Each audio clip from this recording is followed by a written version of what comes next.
안녕하세요. 재테크 도전하는 엄마 JJ 맘입니다. 오늘은 외벌이 4인 가족의 한 달 생활비를 공개하는 그 두 번째 시간인데요. 제가 지난 영상에서도 말씀드렸다시피 제가 가계부를 본격적으로 쓰기 시작한 지는 얼마 되지 않았어요. 오늘부로 한 두 달 차 되는데요. 지난 첫 번째 영상이 궁금하신 분들은 이것을 참고해 주세요. 자, 오늘은 그 두 번째 제 가계부를 한번 공개해 보도록 하겠습니다. 첫 번째 결산보다 조금 더 긴장이 되는데요. 첫 번째로 저희 집 고정 지출부터 간단하게 살펴보겠습니다.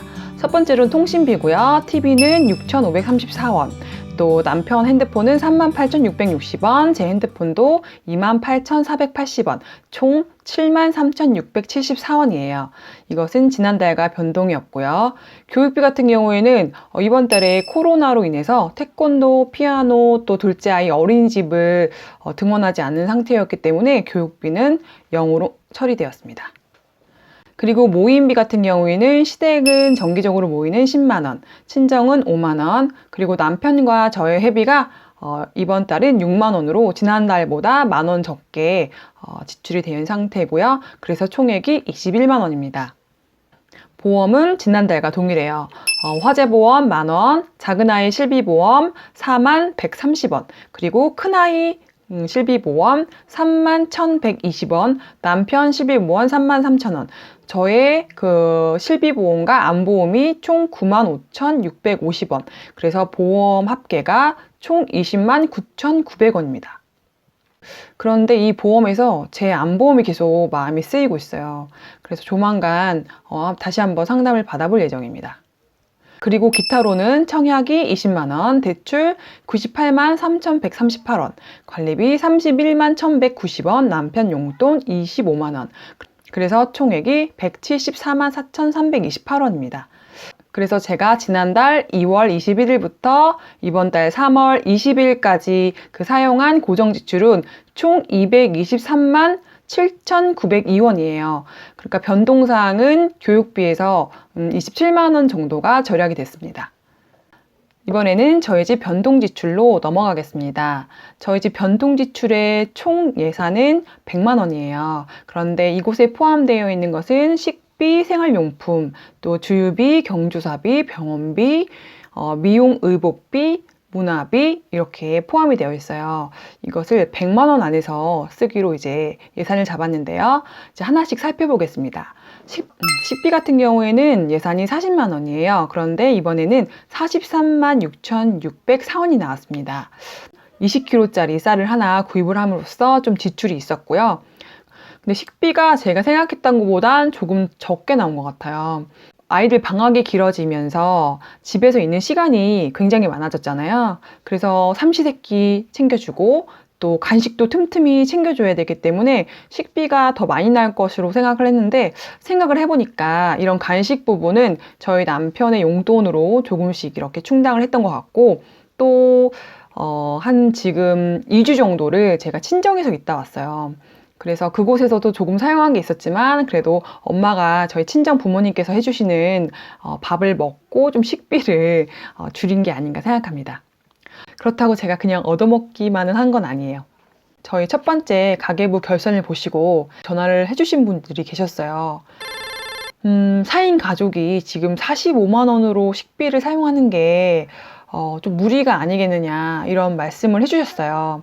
그분 같은 경우에는 보통 지금 4인 가족에 100만 원 이상의 식비를 지출하고 계신다고 하더라고요. 그래서 저한테도 이제 줄이는 것도 중요하지만 아이들이 커나갈 때는 그래도 많이 마음껏 먹여라 이런 말씀을 해주시더라고요.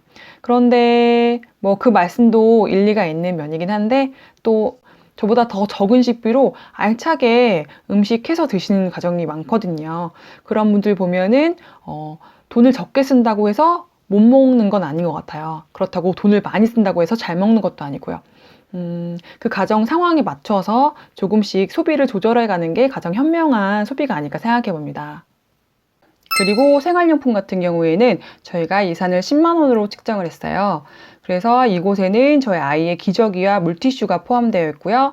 그리고 이번에는 저희 고양이들 미용기와 또 저희가 신혼 때부터 사용했던 헤어 드라이어기가 고장이 나서 안전상의 이유로 교체하면서 또 비용이 추가로 발생했고요.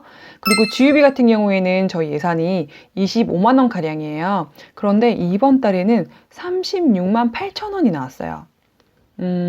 제가 저희 친정에 2번 정도를 왔다 갔다 하면서 저희 예산이 많이 오버가 됐고요. 그리고 경조사비 같은 경우에는 예산을 지금 10만 원으로 측정을 했는데요. 이번 달에는 7만 원 정도를 사용했네요. 지난 달은 설이 있었잖아요. 그것에 비해서 굉장히 많이 절약된 그런 모습입니다. 그리고 병원비는 0원이 들었고요. 미용 의복비는 3만 7천 원이 들었어요. 그리고 문화비는 0원이 나왔습니다. 문화생활을 즐긴 게 없네요. 이번 달은 어딜 나가지를 못하니까. 그래서 변동지출 총액은 101만 2,244원을 사용했어요. 그래서 고정지출과 변동지출을 모두 합한 금액은 325만 146원입니다. 가계부를 본격적으로 2달째 써가면서 느끼는 점은 역시 가계부를 사용함으로써 그 소비 패턴이 파악이 되고 조금씩 그 지출을 통제해야겠다는 어느 정도의 강제성이 조금 있는 것 같아요. 제가 예전에 가계부를 사용했을 때는 제가 예산이라는 걸 세우지 않았어요. 단순히 기록하는 용으로 사용했는데, 그런데 이번에는 항목별로 예산을 조금씩 책정하면서 그 안에서 맞춰서 생활을 하려고 하다 보니까 예전보다는 조금 더 지출을 통제하는 게 효율성 있게 가계부를 사용하는 게 아닌가, 이런 생각을 하게 됩니다. 지금 하루하루 지출을 줄이면서 살아가고 있는데요. 이런 생각이 들어요. 내 목표는 나의 가계를 재정비하고 지출을 통제하고 소비를 통제해서 여태껏 모르고 세워나갔던 그런 돈들을 모두 모아서 종잣돈을 만드는 게 저의 목표이긴 한데, 그런데 이렇게 너무 지금 같은 시기에 너무 소비가 위축돼서 살아가면 경제가 이렇게 순환이 잘 안 될 것 같은 그런 생각이 좀 들어서 많은 고민이 있는 요즘입니다. 조금 어느 정도 규모 안에서 소비를 즐기는 삶을 살고 싶습니다. 오늘의 영상은 여기까지입니다. 도움이 되셨거나 재미있으셨다면 구독과 좋아요 눌러주세요.